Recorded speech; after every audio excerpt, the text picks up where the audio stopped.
It's those three things that in leadership we need to be able to do to balance the needs of achieving the task, building the team, and developing the individuals in your teams. When we look at building the team, that's things like morale, team dynamics, forming, norming, storming, performing. Are your teams performing?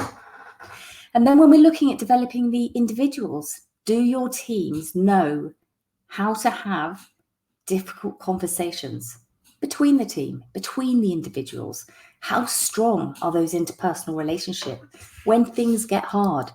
Because let's not forget, when things are easy, it's easy. It's when it's tough that we really have to, look at ourselves in the mirror as a business and work out if our leaders are doing the best possible job that they could be doing. In a recent poll by the Chartered Management Institute, 82% of those polled entering leadership had never ever had any formal leadership training. We call them accidental managers. Can you imagine being one of those people who've maybe been so brilliant at your job, you're technically extremely competent, or maybe you've been in the business for 10 years and it's at the 10-year point that the leadership or HR looks at you and says, do you know what, now it's your time to be a leader. But the thing is, you've never had any formal training. If you were an accountant, I would expect you to be technically competent. If you were a lawyer, I'd expect you to be technically competent. But stepping into leadership is a different skill set. So if you're an accounting leader, you need technical competence and leadership skills. And that's my passion. It's embedding this leadership into your business. The impact of having poorly led teams is something that's just been highlighted by Gallup.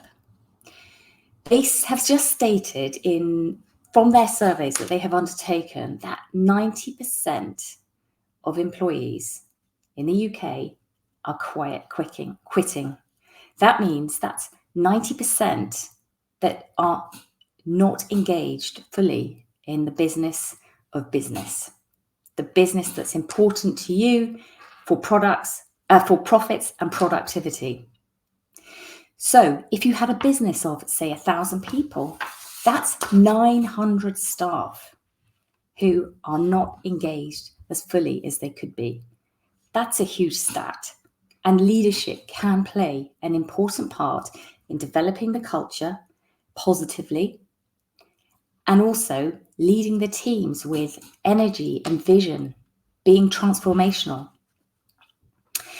So what I want to do is support you in tackling this significant problem. And this really matters when it's difficult. As I said before, when it's easy, it's easy. But this is about having strong leadership when it's the hard stuff that we have to do. The military do this very well. We ask soldiers to do really difficult things under stress, under pressure. But the military invest in their leadership.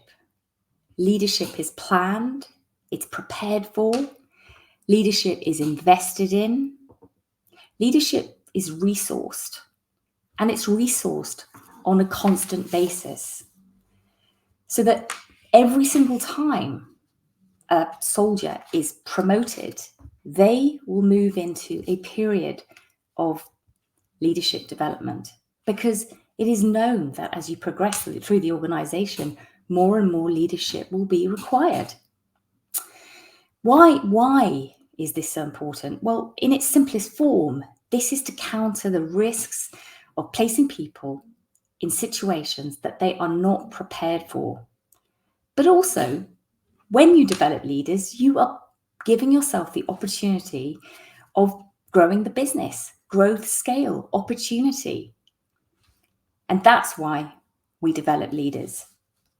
So the way we do this is through a strategy of 3 areas.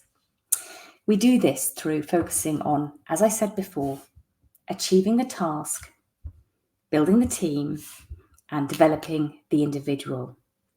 And when you have a leader that can embed and manage the needs of these three areas, these three elements, that's where you start to see real growth and scale in your business.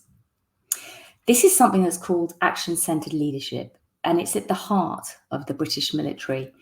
It was introduced by a gentleman in the last century called John Adair.